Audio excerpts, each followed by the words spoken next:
Vitamin D जो है वो एक बहुत ही इंपॉर्टेंट चीज़ है, क्योंकि हम सिर्फ ये समझते हैं विटामिन डी हड्डियों के अंदर काम कर रहा है, लेकिन ये काफ़ी और चीज़ें भी कर रहा है, इम्यूनिटी भी स्ट्रॉन्ग कर रहा है। और कोविड जब हुआ था, कोरोना हुआ था, तो उसमें भी यही देखा गया था कि जिनको विटामिन डी के लेवल अच्छे थे तो उनकी इम्यूनिटी, कुव्वत मदाफियत भी अच्छी रही थी। इस वीडियो के एंड में आपको कुछ ऐसी चीज़ें बताऊंगा जिससे आप अपना विटामिन डी का लेवल नॉर्मल रख सकते हैं। विटामिन डी इसलिए इंपॉर्टेंट है क्योंकि विटामिन डी जो है वो सिर्फ कैल्शियम का और ये हड्डियों से रिलेटेड नहीं है, ये कुव्वत मदाफियत के अंदर भी बहुत इंपॉर्टेंट रोल अदा करता है। विटामिन डी जो है वो एक विटामिन नहीं, एक हार्मोन की तरह काम करता है, और आपकी हड्डियां, दांत, ये जो सोजिश होती है, इन्फ्लेमेशन होती है, कुव्वत मदाफियत होती है, इन सब के अंदर इसका बहुत इंपॉर्टेंट रोल। विटामिन डी जो है आंतों के अंदर जो आपका कैल्शियम होता है उसकी एब्जॉर्प्शन कराता है, जिसकी वजह से आपके जो खून के अंदर कैल्शियम का लेवल है वो बहुत अच्छा रहता है, और ये सेहत की एक अलामत। अगर विटामिन डी की डेफिशिएंसी हो जाए तो बच्चों के अंदर रिकेट्स होती है एक बीमारी, हड्डियां बिल्कुल कमजोर हो जाती हैं, फ्राइबल हो जाती हैं, टूटने लगती हैं, मुड़ने लगती हैं। और एडल्ट्स में, बड़ों में यही चीज को ऑस्टियोमलेशिया कहते हैं कि हड्डियां बिल्कुल फ्राइबल, कमजोर हो जाती हैं, फ्रैक्चर्स होने शुरू हो जाते हैं, तो हड्डियों की बीमारी कहलाती है। और यही अगर चीज ऑस्टियोमलेशिया जो है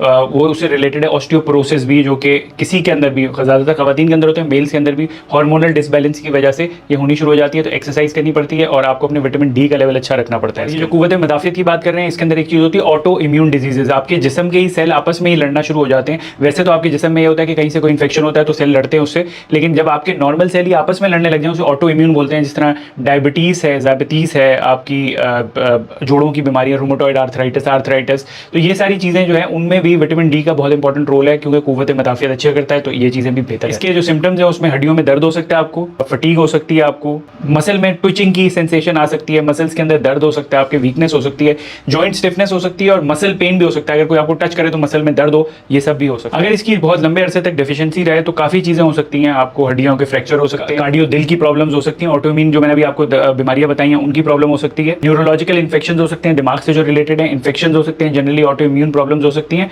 और last but not least cancer में भी इसका वो होता है। अगर लॉन्ग टर्म डेफिशिएंसी हो तो कैंसर भी हो सकता है। इसलिए बहुत इंपॉर्टेंट है कि विटामिन डी के लेवल आपके सही है। विटामिन डी का 600 इंटरनेशनल यूनिट्स होना चाहिए, जो 15 माइक्रोग्राम के बराबर है। और अक्सर लोग ये करते हैं कि इंजेक्शन होता है विटामिन डी का, वो आप या तो लगवा लें मसल के अंदर, या फिर उसको तोड़ के किसी जूस के अंदर डाल के भी पी लेते हैं, कि पेट से भी एब्जॉर्ब होता है, लेकिन इतना ज़्यादा नहीं होता जितना इफेक्ट इंजेक्शन का है। लेकिन अगर आप हर 2-3 महीने में वो इंजेक्शन लेते रहे, पीते रहे, तो आपका लेवल मेंटेन रहेगा। डेफिशिएंसी इसकी होती है, अगर अक्सर लोगों को पूछा जाए तो 2, 3, 4, 5 आ रहा होता है विटामिन डी का लेवल, लेकिन ये 30 से ऊपर होना चाहिए, 60 तक नॉर्मल कह सकते हैं इसको, लेकिन 150 से ऊपर चला जाए तो टॉक्सिसिटी हो जाती है। तो इसलिए इस पर नजर रखनी है, लेकिन इसकी टॉक्सिसिटी बड़ी मुश्किल से होती है, क्योंकि अक्सर लोग इसमें डेफिशिएंट ही होते हैं, कमी होती है अक्सर। मैं आपको इस वीडियो की सबसे इंपॉर्टेंट चीज बता रहा हूँ कि सोर्सेज क्या है विटामिन डी की, कि आपको ग़िज़ा से कहाँ से मिलेगी। ये तो इसमें कोई डाउट नहीं है कि सन से मिलती है। जब सूरज जो है सुबह जो है निकलता है तो उस वक्त जो उसकी शुआएं आती हैं, उस वक्त अगर आप सूरज के अंदर बैठे हैं, वॉक करें या कुछ भी करें, तो आपको विटामिन डी का लेवल बेहतर है। सोर्सेज में फैटी फिश होती है, टूना और सैल्मन के नाम से आती हैं, बहुत हाई होती है इसके अंदर।